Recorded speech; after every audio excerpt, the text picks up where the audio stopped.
Kia ora koutou katoa, nau mai haere mai, ki te manatū hauora.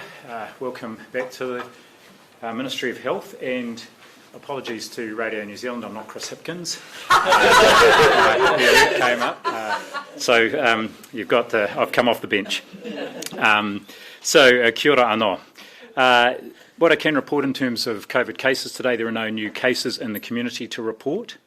There are 2 new cases to report in recent returnees in our managed isolation facilities, and we'll have all the detail in our media release today. So today I'll provide a bit of an update on the vaccine rollout, but I would like to start with just an update on what's happening in Victoria and also the international situation more broadly. So we're still seeing in Victoria a small number of cases, and you know that there's also been interest around New South Wales and Queensland. The latter 2 states have seen no community cases since the 2 who were identified in Queensland following travel up through New South Wales over a period of days out of Melbourne. There were 5 cases reported in Victoria overnight, 2 that were identified late last night and another 3 this morning. All of these are linked to the existing outbreaks. So what we're seeing there is an ongoing sort of trickle of cases coming through, but they are able to be linked to the existing known sort of clusters there. There is some further testing of residents in an apartment block, I think is on the South Bank, and they'll have the results of those over coming days.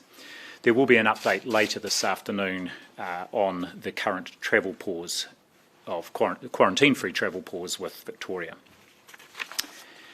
On the international situation, we're seeing WHO reporting that new global COVID-19 cases have actually fallen steadily over the last 7 weeks. The average daily case numbers now globally are around half what they were at the peak in April this year, which was around 820,000 cases a day in April. It's the longest period of a fallen number since the pandemic began. So saying WHO does caution that the drop in cases does mark quite considerable differences in different regions, and in particular Africa, which would probably have be less likely to report cases because of lower testing and also has limited access to vaccines and treatment. We are seeing in the UK, in spite of their very good vaccination rates there, that they've seen an upswing in case numbers, up to about just over 7,000 a day at the moment. And just to put that in context, that would equate to around 600 cases a day here in New Zealand. So it's a pretty significant number. It was half that a week or 2 back, and you will have seen that translate into an extension of their current sort of restrictions on movement for an additional 4 weeks.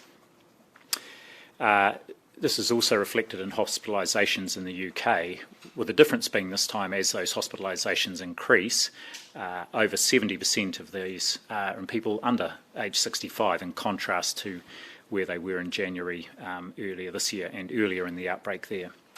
So these are things we keep a close eye on, and of course we do know in the UK that most of their cases are now are the Delta variant, which was first identified in India.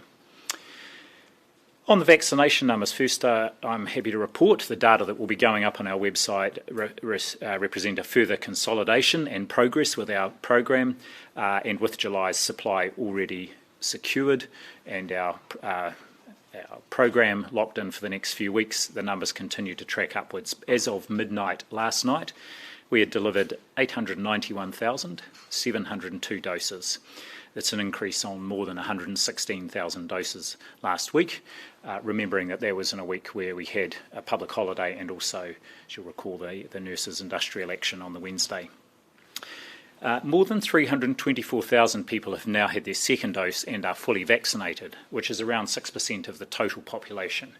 So, slight contrast to the approach they're taking in Australia, we have maintained that 3-week gap between first and second doses here. So our second dose and rates, in other words, full vaccination rates, are high compared with around just over 11% of people, an additional 11% who have had 1 dose. So a total of around just over 17% of the total population. That's not the eligible population. Total population have either had 1 or both doses here. Yesterday, more than 21,700 doses administered nationally, and we remain about 7.5% ahead of plan. The Auckland region DHBs this week confirmed all Aucklanders over age 65 would have received their invitations within the next week. We know that many thousands aged 65 and over in South Auckland have already received their vaccine as part of a priority group in the scheduling framework. I think it's a fantastic effort.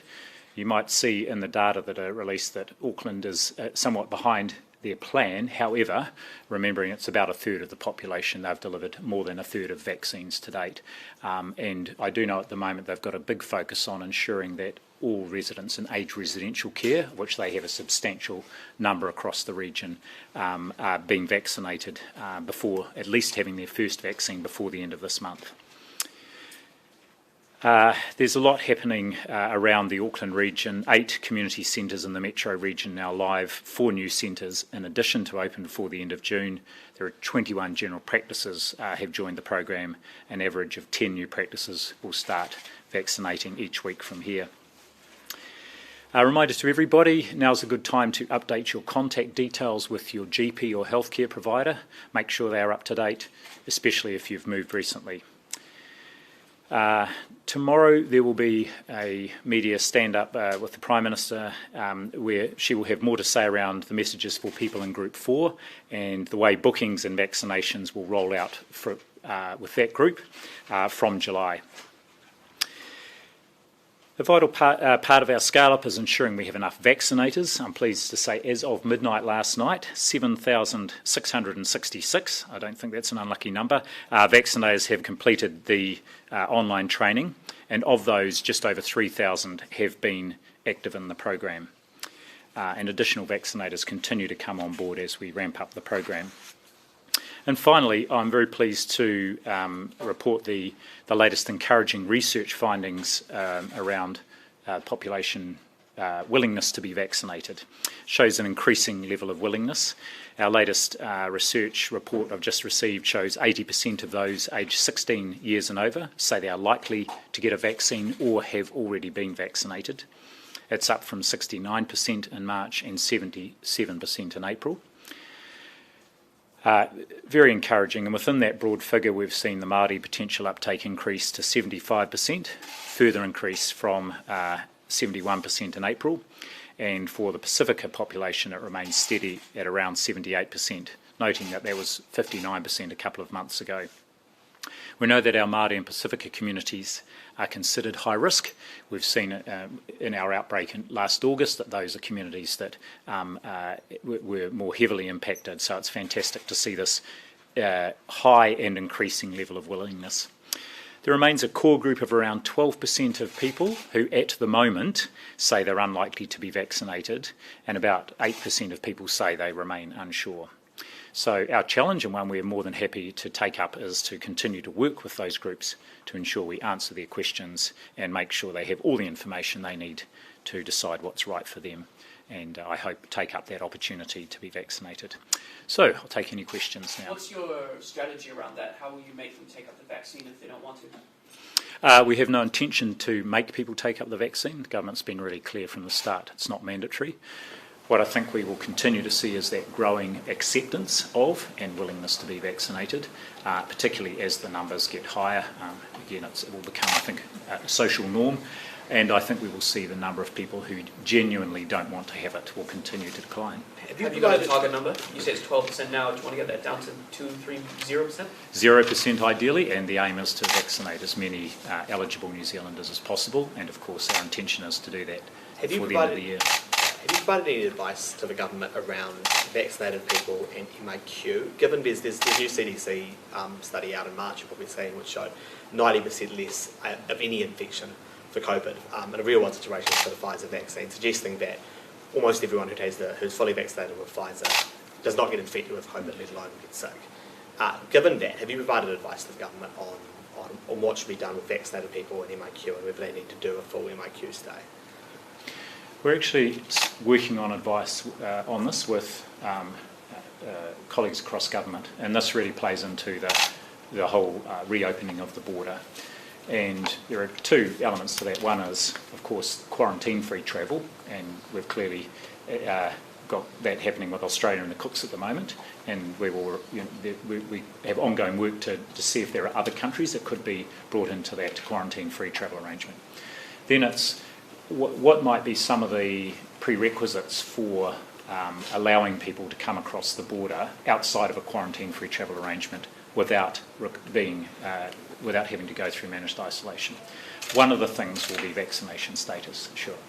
However, even within that, there are questions around which vaccine, when they were vaccinated, and that will be also considered alongside the role of pre-departure testing and potentially testing on arrival is another part of that, and also where they have come from and how they've got here. So what's the a priori risk that they might be infected, vaccinated or not? Because even with 95% vaccine effectiveness, there's still a chance that people fully vaccinated could be infected. With the prioritisation framework for Group 4, I guess, obviously the groups 1 to 3 are focused on people who are likely to get COVID or are likely to have a really bad reaction if they get COVID. Outside of that, there is still obviously age-related comorbidities. Younger people are generally more likely to get it. Has the Ministry of Health looked into, though, whether younger people are also more mobile and thus provide more of a risk for spreading COVID around the country and should maybe get vaccinated earlier? Yeah, we're seeing some places like the UK are looking at going into that group because that's a group where they've got higher rates of infection at the moment. We are not looking at raising the priority of that group at the moment in New Zealand because we don't have community transmission of the virus. So our intention is still to stay with in Group 3, over 65s and anybody under 65 with a pre-existing condition. And then the announcement tomorrow will be about how that rollout will be sort of staged through the under 65 population. Have you recommended age-based cohorts for Group 4? Find out tomorrow. Have any DHBs begun scaling back or closed their vaccination centres because of the lull in supply? No, they haven't, and the reason for that is that we have worked closely with them to ensure that all DHBs are able to deliver 100% of their plans for these next 4 to 5 weeks. Some of them are quite ahead of 100%, aren't they? Some of them are, so we're managing it carefully from the centre. Those that were ahead and had centres open and people booked, we want to continue supplying the vaccine so they can honour those bookings. So we're juggling it across the country, remembering that in each of these next few weeks, as we saw from last week, we will actually be vaccinating probably over 110,000 people every week, so that will continue at a high rate, which is more than we've had in the past. So you wouldn't expect any of those vaccination centres to shut down or temporarily shut down? Perhaps slow down. I mean, then maybe it will vary by region depending on whether they've got forward bookings or not. They may pause some centres, but the idea, of course, is to ensure that we are balancing the use of the vaccine across the country. Are there any particular areas that are on your radar? Not particularly. I mean, the team are doing it on almost a daily basis because we're pushing the vaccine out. The DHBs know how much vaccine they expect to receive. And the other change that's happened, shift that's happened, of course, is that because the vaccine can be stored at that 2 to 8 degrees for longer, there's not that necessity to call people in at the last minute to make sure we use vaccine up, so they can really use it to deliver to the priority groups and also to honour the bookings that are there already. What does the data reveal about how the nurses' strike impacted the rollout? And are you confident that nurses acted appropriately on that day to continue the rollout? Well, on the second question, the industrial action didn't, took place by nurses who were working in vaccination centres around the country, so they weren't excluded. The NZNO had agreed that their nurses in managed isolation wouldn't take industrial action.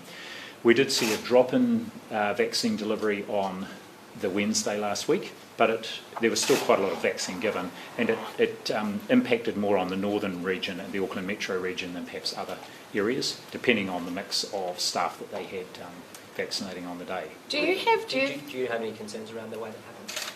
No, I don't have any concerns. I think that we had good dialogue with the NZNO. All the DHBs had in place life-preserving services that were needed within the hospitals especially, and the NZNO gave us plenty of notice that their members who were working in vaccination centres would be taking action. Do you have... I'll go down the back and I'll come up here. Just in terms of that 12%, I know you're aiming for 0% in terms of vaccine hesitancy. longer term, does that 12% present a long-term, is it a manageable risk long-term, or does that kind of show the possibility of a pool of people that where there could be, risk and virus coming from in the future? So, as we move further through the vaccination program, there's no doubt, and we can see this happening overseas, and in fact it's most obvious in the US, where states with higher rates of vaccination are able to relax some of the restrictions that have been in place without getting a big increase in infections. So two things here. There's no doubt that people who remain unvaccinated will remain at risk of being infected with COVID. The second thing is that depending on the size of the group that is unvaccinated, that will have a direct impact on the sort of other residual public health measures we will need to have in place. So the higher the vaccination rates in the population, the less sort of intrusive those residual measures will need to be. But once we get to, say, 70%, there will be a set of measures we'll still need to have in place, and the higher it gets, the less intrusive or restrictive those measures will be. You've spoken about a kind of level 1.5, longer term. Would that be based on this kind of cohort of people, about 12%, or would it be based on sort of a smaller or larger group? Yeah, I mean, interestingly, we've seen some of the modelling of what vaccination rates of 70 or 80 or 90% might mean in terms of the number of cases and hospitalisations and deaths if you had no other measures in place. And again, what it emphasises is that the higher your rates, once you get up to 90 or 95% vaccination rates, then if you do nothing else, then the number of cases, hospitalisations and deaths gets much smaller. So then it's a matter of thinking, well, what else might we be able to put in place around ongoing, use of the app, the residual rapid contact tracing and isolation when we did have cases that would supplement the vaccination. Now, I should say that modelling is done by Sean Hendy and his group. You can ask for it, I can't give it to you, but they will be publishing it in due course. But we've just got a bit of a preview of that. Just further to Justin's question, so if then in that 12% group, is it likely that sort of when we do sort of slowly open up, that those people, if you're unvaccinated and you want to go overseas, you'll have to come through MIQ if you're unvaccinated?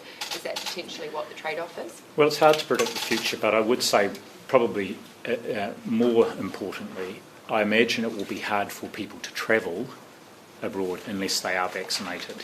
Certainly, I think we're thinking seriously about what our requirements will be for people, at least in the sort of medium term, to travel to New Zealand, and the expectations around pre-departure testing, vaccination, and to be able to prove vaccination, and then other measures once people arrive here. And I suspect, in fact, I'm confident many other countries will have similar requirements. And changing gear, do you have updated figures on the Group 1, Group 2, Group 3 vaccination rollouts? I do. I have numbers. If you like the numbers there, I can just pull those up here. I thought someone might ask for those. So, with Group 1, which is effectively our border workers and household contacts, we've got, so I'll sort of round them up or down a little bit. About 54,000 have had their first dose, and nearly 48,000 are fully vaccinated. In Group 2, 333,000 first dose, and around 238,000 fully vaccinated. And Group 3, it's about 145,000 have had their first dose, and 34,000 fully vaccinated. And Group 4, it's around 35,000 have had their first dose, and about 4,500 who are fully vaccinated. So those are sort of mutually exclusive. Those fully vaccinated are not counted in those who've had the first dose. So in total, it all adds up to the... So why are there still about 6,000 people in Group 1 who haven't been fully vaccinated yet? Well, they are likely to be people who have started work more recently in a border role and have had their first dose, and they're just in the process of getting their second dose. So are we basing that on assumptions though, or have you asked sort of why that is? There are 6,000 people yet to be fully vaccinated in that group. Yeah, well, if I look at those who are the actual border workers, there's a difference of around 3,000, and those will be people who have had their first dose and are either late for or it hasn't come around to have their second dose. Remembering that the border workforce is quite big and covers a whole range of roles, and so that would be my understanding is anyway that they would be scheduled to have their second dose, but it hasn't come around yet. And are you happy with how the vaccine rollout has gone to each of those groups so far? I'm very pleased with the work that has been done to get the vaccine to people, and of course our aim is in all of these groups we want as many people as possible to be vaccinated, and anyone working in managed isolation has to now be fully vaccinated. Even then there will be some people who have had their first dose because they've started very recently and will be scheduled to have their second dose. Just on Again, some on habit. that 12%, thanks. Do you have a demographic breakdown of that 12%, and are there any groups that are overrepresented?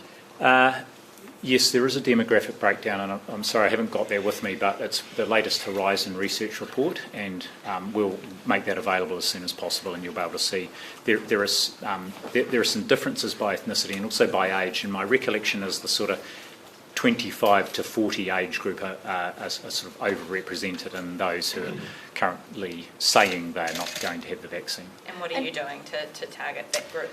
Yeah, well, of course, we've got our broader population comms, but also remembering that that group is one that isn't yet eligible for the vaccine. So as we move into that group, then there will be some very targeted comms using champions and other people to try and reach into that group. I should say, and I just want to go back to, if we look at childhood immunisation rates, very consistently on average across the country, about 5% of parents sort of ultimately refuse to have their child vaccinated, and I'm fully expecting that we will land in at a very similar figure overall for our vaccination with Covid-19. We're going to make sure that everyone who is eligible is able to get the vaccine. On mental health, how much of the $1.9 billion has been spent, and can you give us an idea of what it has been spent on? I don't have those figures with me, but I can say that this has been the subject of a lot of questions of the Minister recently, and I think he's given a very up-to-date picture of the amount that's been spent and on what. So, we can provide that information subsequently, but it has been fairly well canvassed recently. And Mike King's called the ministry, called your ministry incompetent and out of touch when it comes to mental health. What's your response to that? Well, I just have a different view from Mike King on that one. Just on a cabinet paper, or some cabinet papers that were recently released, you said that in Auckland or around the country, actually, after level 1, the country shouldn't automatically go into a period where people aren't required to wear masks on public transport. Why do you have that view? Well, actually, I was quite surprised at the reporting of that, because if you read further into just a couple of paragraphs down in the cabinet paper, in fact, the way it was framed was, under level 1, by definition, there is no community transmission. So from a public health perspective, you could say there was not necessarily a reason, because it would be very low risk. There's not necessarily a reason for people to continue wearing masks on public transport or flights. But if you read further through the paper, actually, the advice, which was my advice, was, but there may be other good reasons for maintaining that, including it creates an ongoing prompt for everybody about the fact we remain in the middle of a pandemic, and it encourages a behaviour that is one we maybe need to call on at any time if we have to go up alert levels. And in fact, it was based on that advice that the government decided to continue or to require the use of masks on public transport and on domestic flights, even under alert level 1, right around the country. So how much longer do you think this policy should be in place then? Well, I think but we've not been asked to and don't intend to provide advice to change that at this point. And so just back to that, so are you completely satisfied with the mental health system as it stands? Oh, look, as we saw from Hei Ara Oranga, the inquiry that was done 2 years ago, and the government response to that, there are big gaps in mental health and addiction services across the country that the inquiry identified, and with its 40 or so recommendations. And there's a team of people in this organisation and others right across the sector who have been working really hard to not only develop up an investment package, but then to implement that. And in particular, a cornerstone of that investment are these what are called access and choice primary mental health services, and it's great to see the continued increasing availability of those right across the system, both in general practice but also in Māori and Pacific and youth providers, and that will continue to increase. And I'm very pleased to see that happening, because I think that is filling what was identified as a very big gap in the system. At the same time, there are still real challenges around specialist service provision, both mental health and addiction, and so there is ongoing investment and enhancement of those services. And what I'm comfortable with is that there's a really good understanding of what the issues are, and there is an investment underway to address the gaps that are in the system. It was $1.9 billion, and this is quite literally a case of life and death. Are you confident you're actually getting this money out the door to the people who need it quickly enough? Yeah, I am confident. I think if you look at the responses the Minister's given recently, you will see that there is a lot of money going out the door, and there's been a lot of work over the last 3 to 6 months to put in place new contracts with new providers that are coming on board from July, and so we'll see another big increase rolling out from July in the new financial year. Now you've got a specific question. Are you confident that for the just fiscal year that's just finished, that you'll be meeting that 80% target in terms of wait times of less than 8 weeks, particularly around young people? It's a PT8 target, and the Ministry have not hit it in recent years. The wider sector. Yeah, look, what I can say, and I can reflect on my time as a Chief Executive at Hutt Valley District Health Board, it's a real challenge, the delivery of services to child, youth and family, mental health services, and there's a lot of demand, and there's been a lot of work gone into expand and enhance and streamline and make those services more available. And so it's an ongoing challenge, and I imagine we will continue to see DHBs not necessarily meeting that target, but we will keep reporting on it, because that's the whole point. That's our aim, is to ensure that those services people can reach those services within the 3 week. On reporting, you had to apologise to the Minister recently over what your officials had told him around what was available publicly. Is the Minister, how did that happen? Is the Minister really being transparent enough about mental health data? Yeah. And in fact, well before that apology, I had put out a statement saying that in terms of, and the issue where this came to a head was the publication of the Director of Mental Health's report, and I had put out a statement saying, look, there were a couple of things there. First of all, we could and should have talked more widely with the sector and signalled that we were going to change the information that was in there. And secondly, that there was no intention, and I apologise to the Minister that we had given him incorrect information. There was no intention to provide incorrect information, but once it was identified that some of the data that had previously been in the report were not available, we brought that to his attention, and we are making all of that information available. And one of the things I asked the team to do a couple of months ago was to develop up a single place where all the information is able to be accessed, so like a single portal. That was done very quickly, and as soon as information and data are available, we are putting it up on there. So I can guarantee that certainly on my watch there will be transparency about making sure the data are available. The new vaccinators coming on board, firstly, are you confident that we'll have enough? And secondly, have you had to change the regulations in order to allow them to work? Yeah, so on your first question, we've worked out at the height of the sort of delivery of the program, we'll need about 2,500 vaccinators at any point in time. So we aim to do a 3 or 4 to 1 to make sure that we had enough capacity, and we're well on track to do that. So I am confident we will have enough vaccinators. The other issue is about the ability of non-regulated workforce to be trained as vaccinators and under supervision to vaccinate, and the regulations have been changed and the training's been developed and people are being trained at the moment, so that will increase the pool of workforce available as well. What's the percentage in terms of the unregulated, regulated? The unregulated was starting from 0, so it will be so the vast majority at the moment are regulated workforces, but it's a wide range of medical, nursing, allied health professionals, a huge range of both currently practicing and recently sort of out of the workforce practitioners have done the training and are available. So I'm confident we will have enough down the back. I was just going to ask, with constrained vaccine supply, should vaccines nationwide be prioritised for people in the kind of lower groups before Group 4? And the reason I ask is one of my colleagues has been looking into the story where a 30 A 30-year-old guy in Wellington called up the DHB and said, "Can I get the vaccine?" And they said, "Sure, pop by this afternoon." While a 65-year-old in Auckland has been waiting for the vaccine, and the DHB there just says, "Keep waiting, keep waiting, keep waiting, and we'll call you." Does that make sense?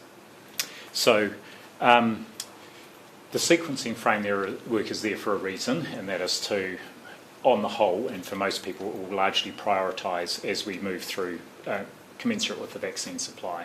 So there will always be stories, particularly differences across DHBs, and some of the people who are perhaps out of sequence being vaccinated has been a result of there being spare vaccine available that was going to expire, and our approach was to make sure we were using the vaccine up. That's less of an issue now. The important point here is that there's not a close-off date for any group. It's open-ended. As new groups come on, Group 1, Group 2, Group 3 still are able to be vaccinated at any point in time, but there has been and there will continue to be some overlap. The important thing is that we, of course, are using the vaccine up as we get it. It's only of value in people's arms. How are you working out? One thing, though, that a lot of these stories have in common, though, is that if you go to the DHB websites, they nearly all say, "Wait for us, don't call. We'll call you." But then when people seem to show any initiative and pick up the phone and actually call, the DHBs immediately turn around and pretty much give them the jab that day or the next day. Is this kind of an issue that people showing initiative are, I guess, in a way, queue jumping? Yeah. Look, I think it will be variable. There will be stories and individual cases where this will happen, and it usually depends on the timing, if there is vaccine available. And again, I think we've done well. We have less than 2% wastage of the vaccine, which is very, very good by international standards. I think this will be less of an issue as we move into the further rollout. Again, more details tomorrow, and in particular around the role of the national booking system and how that will be used to help ensure that we are progressively moving through the population. So I'll go here and then I'll come back. Australia is reporting, just because you and the Prime Minister like to make comparisons with Australia, and it's a very similar situation. Australia is providing more data on specifically aged care rollout, and New Zealand is not. I'm guessing there is some sort of tracking behind the scenes around those numbers. Are you able to share how New Zealand's tracking, or is there information, data that can be released around that? I will check with you on whether we've got data that can be released. I can give some general comments. First of all, we know there are several DHBs that have already fully vaccinated their entire aged care resident population, this being one, Capital and Coast DHB, and there are others. The aim is, and this is something I was keen to see happen, and I understand we are on track for this, is that everybody in aged residential care, every resident who wants to be vaccinated, will have had at least their first dose by the end of June. Most will be fully vaccinated, which means that within 3 to 4 weeks after that, then the whole of aged residential care resident population will be vaccinated. So saying there is, of course, there are new residents coming in all the time, so it will never sort of be that 100%. My recollection is from Australia, they've got quite high coverage, it's about 84% of residents, and amongst those who aren't vaccinated, most of those are people who have been offered but for whatever reason have declined. So when was that final date? Sorry, when do you expect So to be the intention is, and DHBs have concrete plans to ensure everyone in aged residential care, resident in aged residential care, has had at least their first vaccination before the end of this month, so before the end of June. Do district health boards have waiting lists of sort of immunocompromised or sort of people who are at risk who they can call up on the ready of, we've got a vaccine ready and we can do you today? Yeah, right from early on we asked them to have a sort of a list of subs to come off the bench, and so they have had that. Early on that was variable around the country, but we have asked of them more recently to make sure that the people on that list are people from the priority populations, either group 1, 2 or 3, so that it's not just or someone calls their mates up and we've got random people coming in receiving the vaccine. We have, to the greatest extent possible, tried to maintain the sequencing as per the framework. Because we've heard, from a parent who has an immunocompromised child and they can't even get on a waiting list, they have no idea if the health board even has their details. And then also we're hearing of, sort of people nominating their friends because they're a border worker to go get it. So how is that actually working, and have you sought assurances that district health boards do have that waiting list and they are actually using it? Yeah, well, I know DHBs have had a waiting list, or they've been able to call people in to reduce wastage.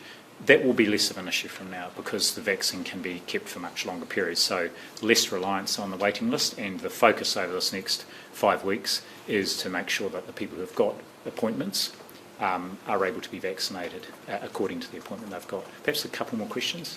Yeah, just some questions for a colleague on low flu numbers. Is that a positive outcome of our COVID response? It is, absolutely. I've been watching this on a weekly basis, and it's the same. In fact, there was a story from Australia today, maybe yesterday, and there's one from ESR today, that we're just not finding flu in the country. And this reflects actually our managed isolation. So we're keeping flu out of the country. It's a very good thing. So saying, it's also good to have the backup, and we've got ongoing and increasing rates of flu vaccination. If that's the case, that there's so little of it in the country, what's the incentive for people to go out and get a flu jab? Should they still do it? Yes, they should, and I'm certainly one of them, so I'll be doing that. I've got it booked, yes.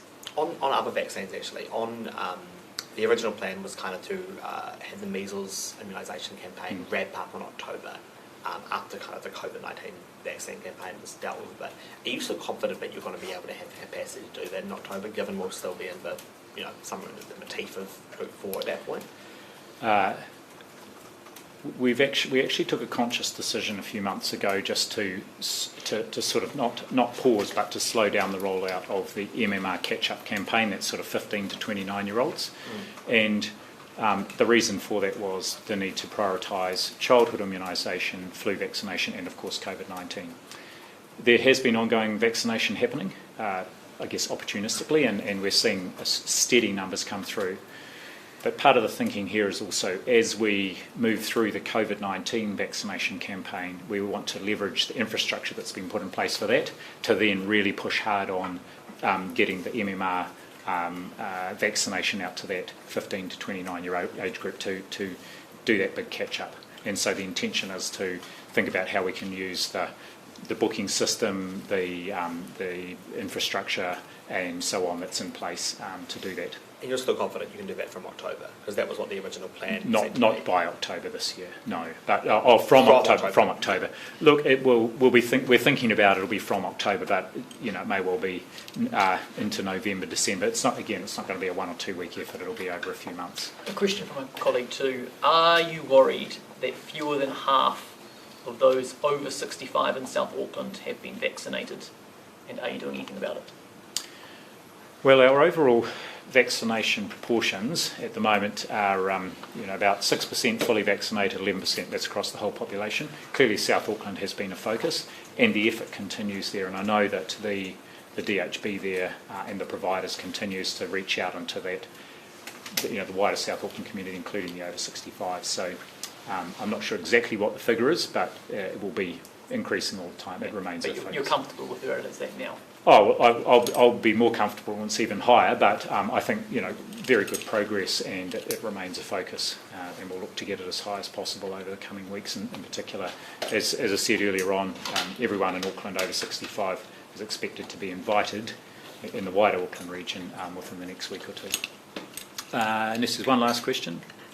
Jake, for your vaccine yet? The PM's getting hers on Friday. Have you got your? Not yet, but I'll let you know, and I might extend a wider invitation if you want to join me, if you're in the same age group as me, of course that is. Do you have the RNZ app on your phone, and will you uninstall it now?